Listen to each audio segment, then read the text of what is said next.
in a game, 5 interceptions, you might have reason to panic. You might have reasons to be worried.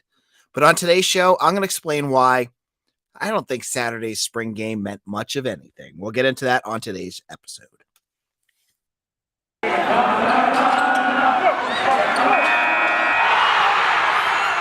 You are Locked On Boston College, your daily podcast on the Boston College Eagles, part of the Locked On Podcast Network, your team every day.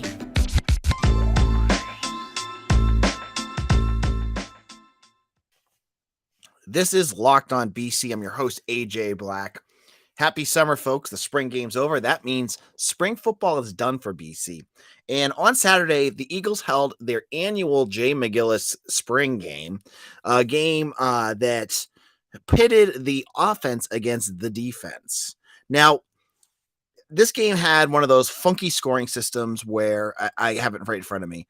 The offense would get points for first downs, field goals, touchdowns, and extra points. Defenses would get points for third down stops, fourth down stops, turnovers, touchdowns, quarterback sacks, tackles for loss, missed field goals, and missed extra points. Well, the ending of this game was that the defense won 69-42. This was the first half of the game was a scrimmage. I mean, it was a thud scrimmage where a lot of times it was like almost like two-hand touch at times, but it was a scrimmage. And if you were going to go into this game and you were going to put a lot of value into what you saw, you'd probably get worried about what happened because Emmett Moorhead threw 2 interceptions, both to Amari Jackson. He got sacked, I think, 4 or 5 times. He wasn't all that sharp. But when you look at the film, when you look at what you see and what the actual plays of that were called, you realize that this game was a big nothing burger. That's all it was. I mean, this game, halfway after the game, said they called 2 coverages. That's all they had. They had no special plays that they were calling for on defense with like exotic blitzes or anything like that. They didn't want to put any of that on film. On offense, Mitch will talk about it on our show tomorrow, but they called 4 verts. It's basically what you see in an air raid. 10 times out of 40 pass packs, they had, I think it was 5 pass plays that they called and 2 running plays. And both running plays came out of the exact same formation. So the defense knew what they were looking for. The offense really couldn't do all that much because they weren't allowed to do all that much. Plus, on top of all of that, so you have this super vanilla playbook. On top of all that, you had a ton of guys out of this game. You had your top 2 wide receivers. Ryan O'Keefe, the transfer from UCF, he didn't play. Halfley said after the game he did play. I missed him out there. I saw him on the sideline without a helmet for it felt like 95% of the game. He didn't play. Joseph Griffin was not in uniform. He's recovering, I think, from a surgery. You had Christian Mahogany not playing. You had Kevin Klein not playing. I mean, I was in the I sat in the stands with my kid because my son wanted to go. He's 4 and he had a blast. If you have kids, this is a really fun event. But it was like a walking wounded parade or just guys not playing. And I don't know who's hurt and who's not. There were definitely guys in crutches. There were guys that were just in uniform. Guys I saw that weren't playing as well. Owen Stodmeyer, defensive tackle. Nigel Tate, defensive tackle. What was his name? Ty Clemens, defensive lineman. I didn't see Jalen Cheek out there. So, I mean, I could go on and on. There were a ton of players that just didn't play in this game. So again, limited. You have a limited roster. You have a limited playbook. This game itself is just for recruiting purposes and for the players, and you could hear it in the audience, to play for their family. Like, so many of these kids had family there and they were hooting and hollering. I could hear, because it's BC, you could hear like CJ Klingscales, who's a redshirt freshman defensive back. He makes an interception. One section of the audience goes crazy for him because it's his family there. And then you see Carter Davis make a play. His family goes crazy. It just goes on and on like that. But I say this because I go online and folks, you're all entitled to your opinion. And hey, my opinion is not as valid as anyone else's. But I see people, I'm worried about Emmett Moorhead based off of what I saw. Man, Matt Reeves should be the starter, or Jacoby Robinson definitely showcased what he could be. I ask, and I saw someone say that I said this 3 times last week. Temper whatever you saw, positive or negatively, because these scrimmages are, and the players said it after the game, skewed towards the defense. The defense has an advantage here because when they are making plays, every time a running back runs the ball, the minute they get touched, the play's dead. There's no broken tackles. There were plays that the offense were sweeping to the outside on some plays, and the minute a guy just touched him, the play was over.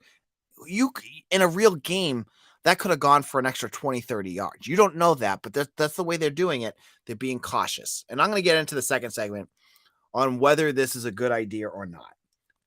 But what were some of the takeaways? I mean, my only takeaway from this entire game, the only thing I took away was I thought that the secondary was very active. That's my takeaway. I thought that Alex Washington, who's brand new, I thought he looked good. I liked the play of Amari Jackson. I think he's going to be a stud defensive back. I know a lot of folks have been kind of harsh on Halfley because they say he hasn't been able to recruit defensive backs. I think Jackson's going to be an outlier. I mean, going to be a real special kid. I thought they did really well. And I guess the other one is, even with guys out, I liked what the defensive line did. And I don't think it had to do with the poor play of the offensive line, but guys were all over the place. Logan Taylor was playing guard. I mean, kid's 6'7" and he's playing guard. Everything was just kind of screwy, right? But Nito Ekpala looks like a big dude now. I think that's another another thing that you can kind of look at is that a lot of these guys are bigger. Donovan Azaraku put on weight, muscle.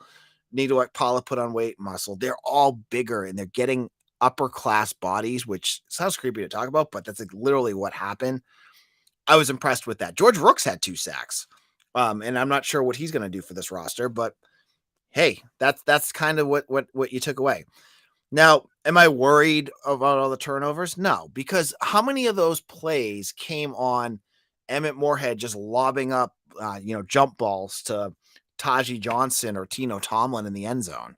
They weren't really like well-designed plays. It was just like vanilla crap. And you didn't even have Joseph Griffin, the best guy that can do that kind of stuff. So, I mean, I don't really read into that. And the same thing with the positives, like Jacoby Robinson. I saw some folks that are really high on him. I'm not there yet. The kid is supposed to be a high school senior right now, and he will look like a high school senior. It's going to take some time. On tomorrow's show with Mitch, I'm going to talk a little bit about some of the things BC needs, but I'll give you a preview right now. They need a backup quarterback. I don't know who they're going to or what they're going to need, but they need somebody behind Moorhead just in case, because I don't see it on the roster yet. And that's just my vision. And maybe it was because of the playbook. I don't know. Now, in our second segment, I am going to get into my thoughts on Halfley, again, going with this no tackle rule and get into what you guys have asked. Is this really detrimental to the Eagles? I'll get into that in just a moment. But let's chat about FanDuel. Grand slams, no hitters, and double plays are back, and there's no better place to get on them MLB action than FanDuel, America's #1 sportsbook. That's because right now, new customers can step up to the plate with a no-sweat first bet up to $1,000.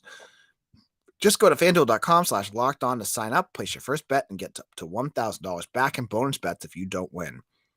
What bets would you make for next weekend? Maybe Aaron Judge hitting a home run any day. I love those prop bets. You could go with, Turner for the Red Sox, will he hit a home run? You probably get a little better odds on that.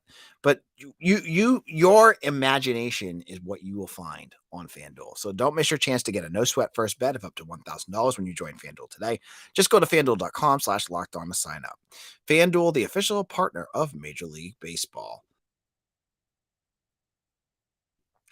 This is Locked On BC, AJ Black here, and we are chatting about the spring game. And I want to get into um, the talk that goes along with one of the rules of this game, which some folks are like, why are they not tackling? What's going on with that? And Halfley has his thoughts, and I get it to an extent. He doesn't want guys to get hurt, right? When you see, when you see, when you see a laundry list of guys out, some of them on crutches, other guys out, you don't need to risk stupid injuries for a spring game that no one is going to see like anything realistic in, right? I mean, what's the purpose of getting like Pat Garwo hurt when you're running 2 offensive running plays the entire game? That I get. And I think that the part that folks need to hear, and he's mentioned it a bunch, but I want to make sure that it gets out there because it's important, is that they've had realistic end of spring scrimmages with more realistic gameplay behind closed doors. And I think those are the times where things look more realistic than what we just saw. Uh, what you saw on Saturday. And that I think is why it's frustrating because you want to see like the full thing, but they're kind of keeping it just like like I've said all along, right? Practices are always behind closed doors. The media gets no access to any of that, right? So when I say that like as a media member that I only get to watch them stretch and do like a few drills, that's about it. I'm not lying. That's kind of just the way that this program has set it up. And it's not a Jeff Halfley thing. Adazio did it, guys before him did it. This is not a new thing for this program. They're just I think that the mind frame behind Boston College football is that they want to make sure that every little edge that they can have is given to them. They don't want to they don't want to give any slight advantage because BC is so far behind in so many other areas like recruiting and talent and all that other stuff, right? We all know that. So, putting stuff on film is the last thing I think this roster and this program needs to do uh to really get themselves behind the 8 ball. So when I hear that, like when you're watching this, I get it. It's not a fun product to watch. I am a diehard college football fan. I love watching BC football and I can watch it over and over again, even the worst games. I mean, we got Mitch on here tomorrow. He is even more ill about this stuff than I am. And I sit and I watch this spring game and I go, what the hell am I watching?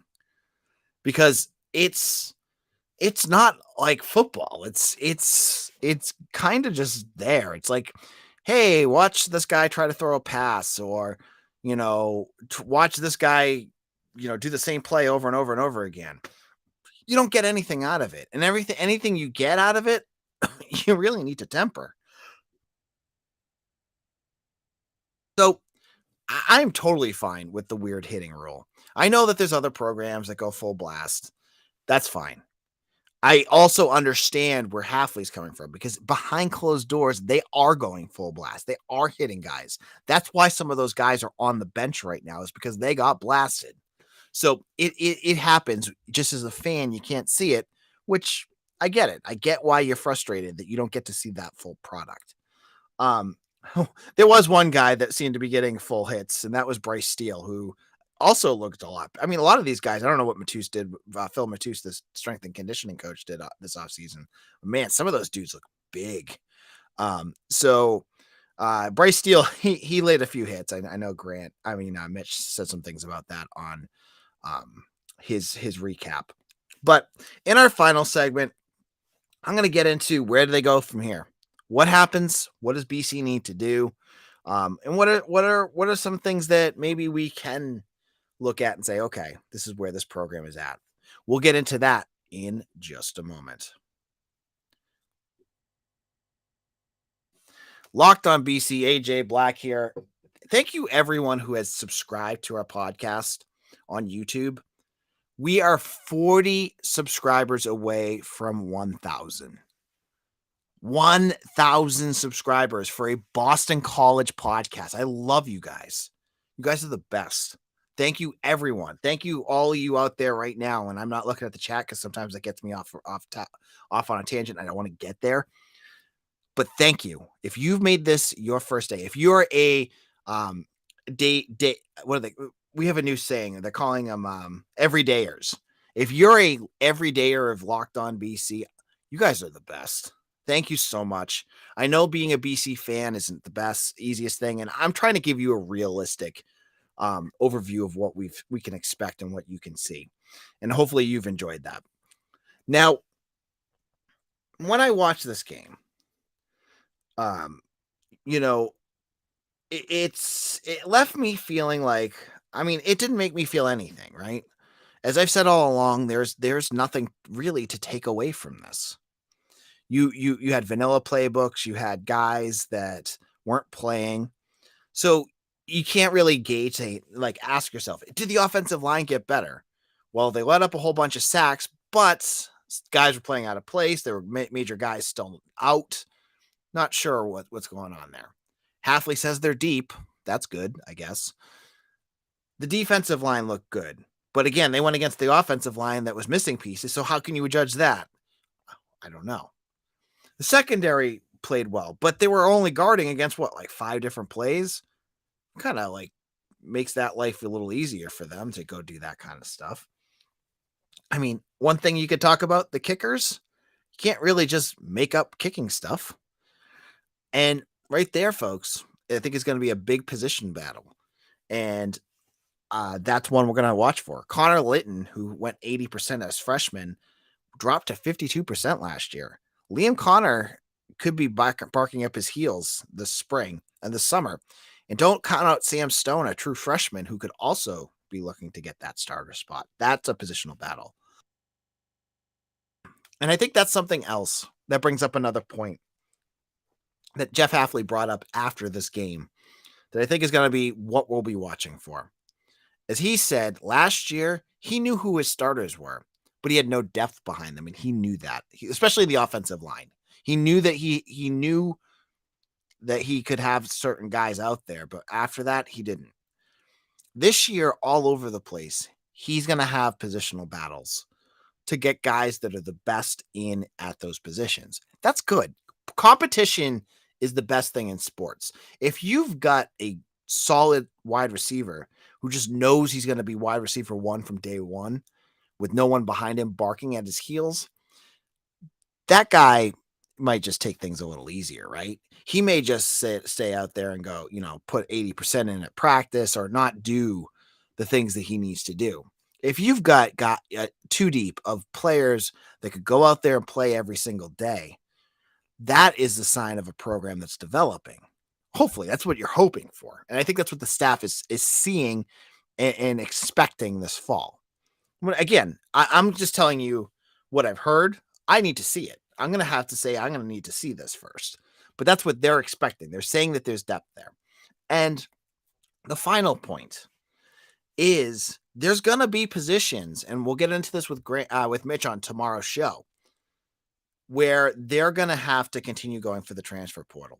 Now, the transfer portal opened on the 15th, and I don't know if it's a business hours thing, but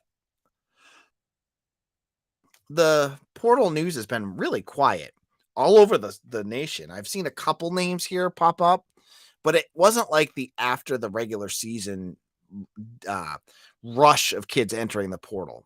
So I saw one of our rivals on 3 say, that there's going to be a huge number that enter on Monday. I don't know how many BC guys are going to enter the portal. I wouldn't be surprised if a few do, because it's just natural how things are going to go. But I do expect BC to be active in the portal. They're going to continue to try to build depth. They're not going to go into next year with the risk of losing a starter and then having a true freshman who's not ready to be there playing right away. They're going to need guys. I mean, this is a big year for Jeff Halfley. This is a big year for year 4. He needs to produce. No excuses this year, right? He needs to go out there and he's got to do it. And so getting depth through the transfer portal is going to be something they're going to need to do. And on tomorrow's show, Mitch and I will go over some of those positions I think they're going to look for. And we'll get into that. Before I leave, one other fun, the funniest story I think that ended out from the spring game was Dino Tomlin's touchdown. He did a little dance, and he had a name for it, like Pittsburgh or something like that. I don't know.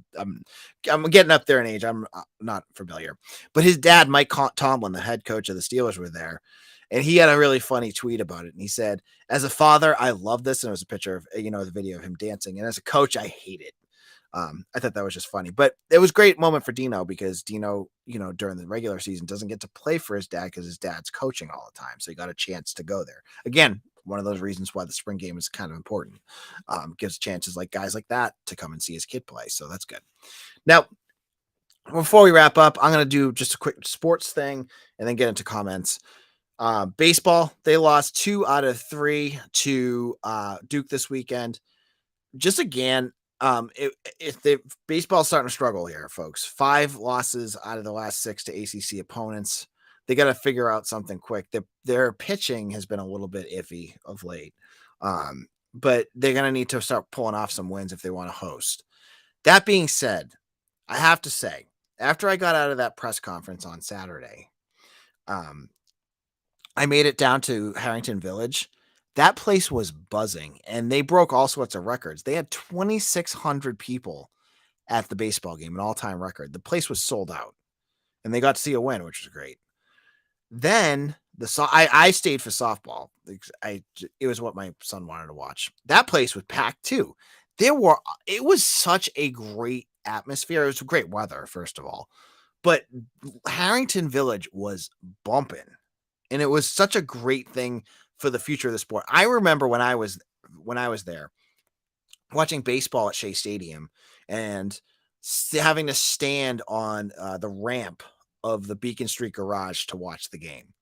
This game, you get to sit in nice seats, you have food, you have everything going on. Baldwin's there. It was a completely different atmosphere, and it was great. So that I have to say it was a lot of fun. So hopefully baseball can kind of figure things out, but we'll get into that later. All right. Going into the comment section, we have Nino Brown saying Amari Jackson was a dude. Saying also Sheeta Salah having a tackle for a sack and strip sack. And then he says offense was vanilla bean ice cream. Yep. And then Marty Party's also is in our comment section saying defense looked good, but we must pray that Moorhead stays healthy. Broom looks bigger. I have to say Broom does look bigger, like physically. It always floors me how small he is, though. When you stand next to Moorhead, he looks Cam Barfield too. They both look really small, but Moorhead's a big dude. So that was my thoughts on that. And Marty also says Mooks was playing defensive end position. I think that's a good fit as a bigger DN. Yeah. I think they're going to have some oversized defensive ends. They're not going to, a good blend too, because Azaraku is getting up there in weight a little bit, but he's not as big as Rooks. But you have Salah, who's big. You have Rooks, who's big. And then you mix him in with some of the faster guys like Azaraku and Akpala, and it gives you a good blend of the fast and the physical. So this is AJ Block. I'm going to head out. Thank you all so much. For anyone out there running the Boston Marathon tomorrow, good luck. I hope you guys do a great job out there. Work your butt off. I know it's hard, but you're all doing it probably for great causes. So go out there and hope it goes as well as you're hoping it for. We'll be back tomorrow with Mitch to talk about the transfer portal, what positions BC may be looking at, any breaking news, and everything else in between. We will have it here on Locked On BC. Thank you for everyone who make us your first listen every day. We love y'all. We'll be